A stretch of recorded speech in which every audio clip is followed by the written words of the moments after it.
Hello दोस्तों, कैसे आप सब लोग। मैं आरती आप सभी का स्वागत करती हूँ हमारे नोटबुक आईएएस चैनल पर। आई होप आप अच्छे से पढ़ रहे होगे। तो मैं हाजिर हूँ आपके साथ फिर से एक नए टॉपिक के साथ। आज का हमारा दूसरा टॉपिक जो होने वाला है वो है हमारा राज्यपाल के बारे में। राज्यपाल का पद इतना प्रतिष्ठित पद है, हर व्यक्ति वहाँ तक पहुँच नहीं सकता। बहुत मेहनत और बहुत सपोर्ट और बहुत एकदम बैक सपोर्ट चाहिए आपको वहाँ तक पहुँचने के लिए। कोई व्यक्ति वहाँ तक पहुँचे और उस पर ऐसे ऐसे एलिगेशंस लगाए जा रहे हैं कि मतलब काफ़ी संजीदा एक तरीके से मामला हो गया, उसको हम देखेंगे। मैं अभी बता नहीं रही हूँ आपको, थोड़ा सा सरप्राइज़ है। हम देखेंगे कौन सा न्यूज़ है। मैं चाहती हूँ उन लोगों का दिमाग दौड़े कि कौन से राज्यपाल के बारे में बात हो रही है। तो इस टाइम जो राज्यपाल बहुत चर्चा में है न्यूज़ में, उन्हीं के बारे में बात हो रही है, ठीक है।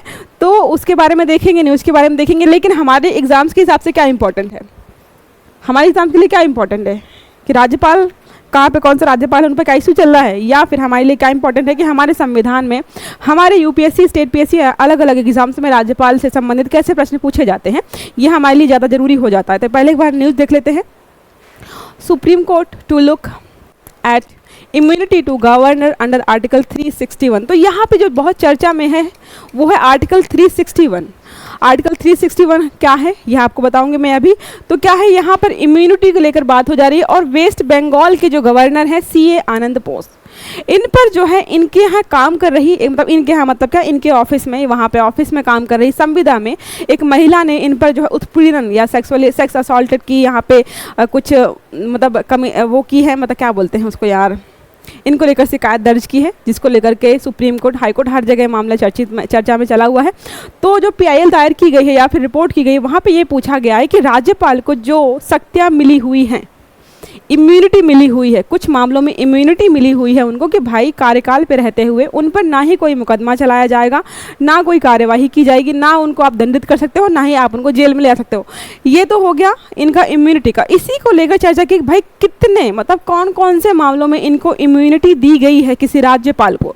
तो इसको लेकर हम बहुत अच्छे से विस्तार में चर्चा करेंगे। यहाँ पर देखो 2 आर्टिकल है, ये हमारा दैनिक जागरण का लिया हुआ है, वो हमारा I think times of India या द हिंदू से लिया, दोनों में ही छपा हुआ है और भी अलग अलग आर्टिकल्स में लिखा होगा, ठीक है, अच्छे से। तो यहाँ पर भी बार बार मुद्दा उठाया गया 361 आर्टिकल को लेकर कि भाई 361 आर्टिकल के तहत किसी भी राज्यपाल को कितनी शक्तियाँ दी गई हैं, ठीक है। 361 हम देख लेंगे, 361 है यहाँ पे, ठीक है। भाग यहाँ पे 19 था, 361 जो आर्टिकल हमारा है भाग 19 में दिया गया है। अरे अगर हम यहाँ पे बात करें राज्यपाल की, कि राज्यपाल की नियुक्ति जो है, राज्यपाल की नियुक्ति जो है आर्टिकल 153, हमारा जो आर्टिकल 153 है वो राज्यपाल की नियुक्ति से संबंधित जो है प्रावधान करता है। राज्यपाल की नियुक्ति, ठीक है। पूछे आर्टिकल कौन सा है, तो 153 है। उसके तहत ये बोला जाता है किसी राज्य के लिए एक राज्यपाल की नियुक्ति होगी, वो राज्यपाल जो है एक या अधिक से अधिक राज्यों का राज्यपाल भी हो सकता है, ठीक है। तो आप मुझे कमेंट में बताइए कितने राज्य ऐसे हैं या फिर कितने राज्यपाल ऐसे हैं जहां पर एक से ज़्यादा राज्यों का राज्यों का जो है या मतलब कमान जो है राज्यपाल संभाल रहे हैं, ठीक है। तो क्या यहाँ पे बोला गया है कि हर राज्य के लिए एक राज्यपाल होगा, राज्यपाल एक से अधिक राज्यों को संभाल सकता है। और यहाँ पे अगर बात करें इनकी एलिजिबिलिटी को लेकर क्या बताया गया, तो एलिजिबिलिटी को लेकर यहाँ पे ये बताया गया है कि उम्र जो है 35 साल मिनिमम होनी चाहिए, ठीक है। भारत के नागरिक होने चाहिए भाई, ये भारतीय नागरिक हैं। संसद या विधानसभा, संसद या फिर विधानसभा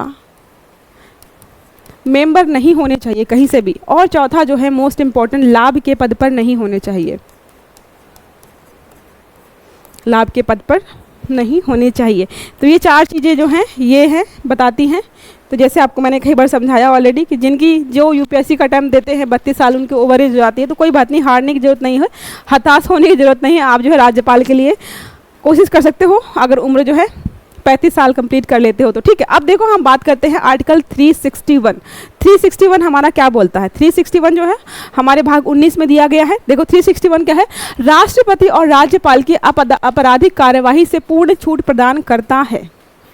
जो हमारा 361 है राज्यपाल को भी कवर कर रहा है और राष्ट्रपति को भी कवर कर रहा है और राज्यपाल को भी कवर कर रहा है। देखो दोनों ही पद जो है कुछ मात्रा तक या कुछ हद तक एक जैसे ही हैं।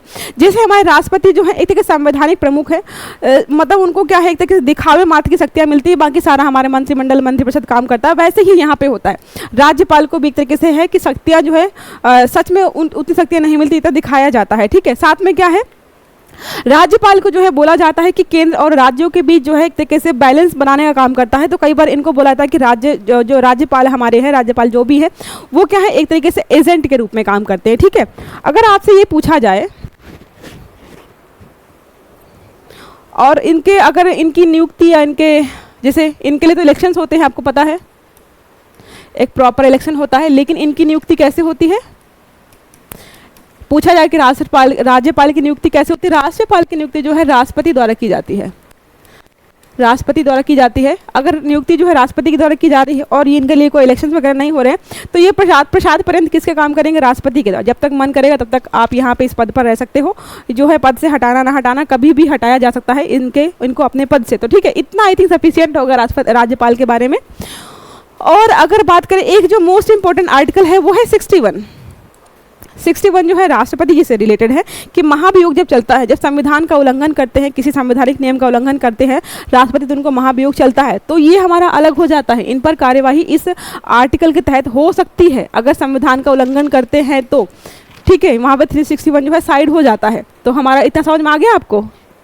अब देखो यहाँ पे है 361 का 2 आर्टिकल है, 361 का 3rd क्लॉज। 2 क्लॉज जो है बहुत इंपॉर्टेंट है आपके लिए। तो क्या लिखा हुआ है दूसरे वाले पे जो बहुत इंपॉर्टेंट है, राष्ट्रपति या राज्यपाल के पद पर रहते हुए ना तो उनके खिलाफ आपराधिक मुकदमा दर्ज हो सकता है, ना ही कोई कार्यवाही हो सकती है।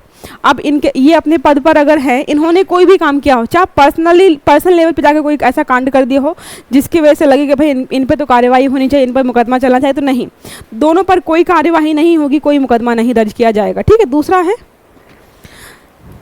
राष्ट्रपति या किसी राज्य के, राष्ट्रपति है ये, ठीक है, सभापति नहीं है, इसको राष्ट्रपति कर लीजिएगा। राष्ट्रपति या राज्य के राज्यपाल की गिरफ्तारी या कारावास की कोई प्रक्रिया उनके कार्यकाल के दौरान किसी भी अदालत से जारी नहीं की जाएगी। ना ही मुकदमा चलेगा, ना ही आप इनको गिरफ्तार कर सकते हो, ना ही चीज़ें आगे बढ़ाई जाएंगी। कई बार तो होता है पुलिस कार्रवाई में इनका नाम भी इस्तेमाल नहीं किया जाता है क्योंकि इनको इम्यूनिटी मिली हुई है। तो मुद्दा यही चल रहा है कि हमारे यहाँ पे जो ये आर्टिकल दिए हुए हैं किसी राष्ट्रपति को या राज्यपाल को, वो किन किन मामलों तक हद तक लागू होते हैं, क्या कोई लूप होल है इसका, क्या कोई तरीका ऐसा है कि किसी व्यक्ति ने जो है बहुत संगीन अपराध कर दिया, वो राज्यपाल के पद पर है, तो वो थोड़ा सा उसको ऐसा नहीं कि बिल्कुल इम्यूनिटी दे दी आपने कि 4 लोगों का मर्डर कर रहा है फिर भी आप उस पर कोई कार्यवाही ना करें, किसी का शोषण कर रहा है, किसी का असॉल्ट कर रहा है फिर भी उस पर कोई कार्यवाही नहीं हो रही। तो सुप्रीम कोर्ट जो है इस मामले पर विचार कर रहा है कि 361 की जो सख्तियां हैं वो कहाँ तक जायज़ हैं, कहाँ तक लागू होती हैं, इस पर जो है अभी बात चल रही है। ठीक है, तो ये हमारा हो गया इसके बारे में। एक जो अगर बात करें कोई कोर्ट केस या किसी कोई ऐसा विवाद हुआ है या कोई ऐसा मामला सामने आया जिसमें बताया गया, तो हाँ, एक जो है विवाद हुआ था, 2006 की बात है, रामेश्वर प्रसाद बनाम भारत संघ मामला 2006 में आया था, जिसमें सुप्रीम कोर्ट ने कुछ ऐसे स्टेटमेंट दिए थे और आज उन्हीं को चैलेंज किया जा रहा है। स्टेटमेंट ये थे, कानून में स्थिति यह है कि राज्यपाल को पूर्ण छूट प्राप्त है पर्सनली वो किसी को मार पीट दें, गाली दे दें या किसी का असॉल्ट कर दें, उन पर कोई कार्यवाही नहीं होगी। दूसरा है, राज्यपाल अपने कार्यालय की शक्तियों और कर्तव्यों के प्रयोग और प्रदर्शन के लिए या फिर अन्य शक्तियों और कर्तव्यों के प्रयोग और प्रदर्शन में उनके द्वारा किए जाने वाले किसी भी कार्य के लिए किसी भी न्यायालय के प्रति जवाबदेह नहीं है। ये कोई भी कुछ भी करें, चाहे ये पर्सनल लेवल पे कुछ करें या फिर प्रोफेशनल लेवल पे कुछ ऐसा कर दें जिस पे अगर कोई दूसरा व्यक्ति होता तो उसको सज़ा हो जाती, जेल हो जाती, मृत्युदंड मिल जाता, लेकिन इनको नहीं होगा क्योंकि इनको इम्यूनिटी प्राप्त है।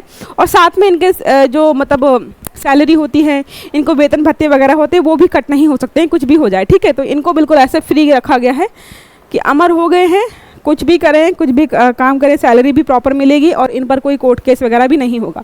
अब देखते हैं हमारे कुछ क्वेश्चन जो कि स्टेट पीसीएस या यूपीएससी में पूछे गए हैं, उनको देख लेते हैं। पहला क्वेश्चन हमारा है, भारतीय संविधान के अनुच्छेद 361 के अनुसार डैश के खिलाफ उनके कार्यकाल के दौरान किसी भी अदालत में आपराधिक कार्यवाही शुरू नहीं की जा सकती।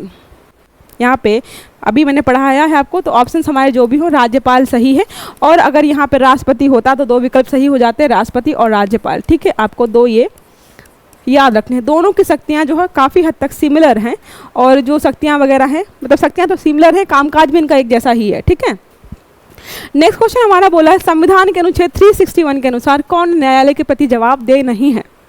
ऑप्शन यहाँ पे राष्ट्रपति, राज्यपाल, राज्य प्रमुख। अब बताओ, कंफ्यूज हो जाएंगे यहाँ पे। तीनों ही विकल्प सही हैं यहाँ पे। राज्य प्रमुख कौन होता है? राज्य प्रमुख भी राज्यपाल होता है एक तरीके से, राज्यपाल की शक्तियाँ एक तरीके से राज्य प्रमुख का काम करती है। तो ए, बी और सी तीनों ही यहाँ पे सही हैं। देखो नेक्स्ट क्वेश्चन है राज्यपाल के संबंध में निम्नलिखित में से कौन सा कथन सही नहीं है? पहला है राज्यपाल अपने पद ग्रहण की तिथि से 5 वर्ष की अवधि तक अपने पद पर बने रहता है। मैंने क्या समझाया आपसे कि कार्यकाल फिक्स नहीं है इनका, राष्ट्रपति द्वारा नियुक्ति की जाती है, लेकिन कितने टाइम तक मतलब पद पर रहेंगे नहीं रहेंगे ये डिसाइड नहीं किया गया है। ठीक है, तो ये हमारा पहला स्टेटमेंट जो है वो गलत हो जाता है। एक व्यक्ति को 2 या 2 से अधिक राज्यों का राज्यपाल नियुक्त नहीं किया जा सकता है। ये तो बताया मैंने आपको कि एक व्यक्ति जो है 1 या 2 या 2 से अधिक राज्यों का राज्यपाल हो सकता है। राज्यपाल किसी धन विधेयक को राज्य विधानमंडल के पुनर्विचार के लिए वापस नहीं लौटा सकता है। चौथा विकल्प है उपरोक्त में से एक से अधिक सही है, उपरोक्त में से एक से अधिक या फिर उपरोक्त में से कोई भी नहीं। आप बताइए कौन सा सही है कौन सा गलत है? ढंग से पढ़ना है। क्या पूछ रहा है? सही नहीं है। क्या सिर्फ एक ऐसा है जो गलत है या फिर एक से ज़्यादा ऐसे जो गलत है? तो क्या है हमारा विकल्प हो जाएगा डी। एक से अधिक ऑप्शंस हमारे ऐसे हैं जो कि यहाँ पे गलत हो जाते हैं। देखो हमने ऑलरेडी पढ़ा, पहला वाला ये है अनुच्छेद 156 के तहत जो है 5 वर्ष का कार्यकाल प्रदान करता है, लेकिन यह भी उल्लेख करता है कि राज्यपाल राष्ट्रपति की इच्छा पर निर्भर करता है। तो क्या है ये बिल्कुल हमारा गलत हो जाता है। राज्यपाल किसी समय राष्ट्रपति को त्यागपत्र देने के लिए बोल सकता है। दूसरा है यह अनुच्छेद राज्यपाल को राज्य विधानमंडल को बुलाने, स्थगित करने तथा विधानसभा को भंग करने का अधिकार देता है। इस शक्तियों का प्रयोग सामान्यतः राज्य मंत्रिपरिषद की सहायता से सलाह के आधार पर किया जाता है। ये हमारा 174 आर्टिकल बताता है। वित्तीय बिल की बात का धन विधेयक केवल राज्यपाल की पूर्व सिफारिश से ही राज्य विधानसभा में प्रस्तुत किया जाता है। जैसे हमारे राष्ट्रपति के लिए प्रावधान दिए गए वैसे यहाँ पे राज्यपाल के लिए है। ठीक है, राज्यपाल को धन पर अपनी स्वीकृति देनी होती है तथा वह उससे पुनर्विचार के लिए वापस नहीं लौटा सकता। जैसे राष्ट्रपति के पास कुछ विचार के लिए जाता है, धन विधेयक, वित्त विधेयक कुछ भी होता है, जैसे धर्म विधेयक, तो उनको है अपने पास रखना है, उस पर पुनर्विचार करना है, वापस भेज देना। उसके बाद दोबारा अपने पास मतलब उसको अपने पास ना ही रख सकते हैं बहुत टाइम के लिए, ना ही उनको वापस कर सकते हैं, उनको एग्री करके वापस भेजना होता है। ठीक है, अनेक राज्यों के राज्यपाल जो हमारा पहला दूसरा स्टेटमेंट था का आर्टिकल 153 क्या बताता है हमारा कि एक राज्य के लिए एक राज्यपाल नियुक्त किया जाएगा और एक ही व्यक्ति जो है 1 से अधिक राज्यों का राज्यपाल हो सकता है। आर्टिकल हमारा 153 यह बताता है। मेघालय, मिजोरम, अरुणाचल प्रदेश जैसे राज्य शामिल हैं जहां एक ही राज्यपाल है। 3 राज्य ऐसे हैं जहां पर एक ही राज्यपाल काम कर रहा है। नेक्स्ट हमारा क्वेश्चन जो है 2018 में आया है, प्रीलिम्स में यूपीएससी के पूछा गया है। क्वेश्चन क्या है? किसी राज्य के राज्यपाल के खिलाफ उसके कार्यकाल के दौरान किसी भी अदालत में कोई आपराधिक कार्यवाही शुरू नहीं की जाएगी या जा सकती है। कैसा लग रहा है? सही लग रहा है, गलत लग रहा है? दूसरा देखते हैं। किसी राज्य के राज्यपाल की परिलब्धियां और भत्ते उसके कार्यकाल के दौरान कम नहीं किए जाएंगे। क्या लग रहा है? दोनों सही हैं, दोनों गलत हैं? दोनों सही हैं भैया, दोनों बताया मैंने आपको ना। कोई कार्यवाही नहीं शुरू होगी, ना ही आपराधिक मामला वहाँ पर दर्ज किया जाएगा और ना ही उनके वेतन भत्ते कम किए जाएंगे। तो हमारा सही विकल्प क्या हो जाएगा? सी। ये 2018 के यूपीएससी के प्रीलिम्स से पूछा गया क्वेश्चन है, राज्यपाल से संबंधित। देखो वही लिखा हुआ है। ठीक है, ये दोनों का ये एक्सप्लेनेशन सेम है। चलो हमारा ये वाला टॉपिक यहीं पे ख़त्म होता है। अब हम मिलेंगे हमारे नेक्स्ट टॉपिक पर, जिसमें हम कवर कर रहे होंगे कोई नया तलकता भड़कता टॉपिक कि क्या चल रहा है, कहाँ पे क्या चल रहा है, कैसी स्टोरी चल रही है। वैसे मुझे पता है स्टूडेंट्स को जो है ना न्यूज़ में क्या चल रहा है ये सुनने में ज़्यादा मज़ा आता है, इसके बजाय कि आपके एग्जाम्स के लिए क्या आने वाला है। ठीक है, तो हमने कोशिश की अच्छे से कवर करने की। चलो मिलेंगे हम अगले आर्टिकल में, तब तक अच्छे से पढ़िएगा, अपना ख्याल रखिएगा। Have a good day, thank you.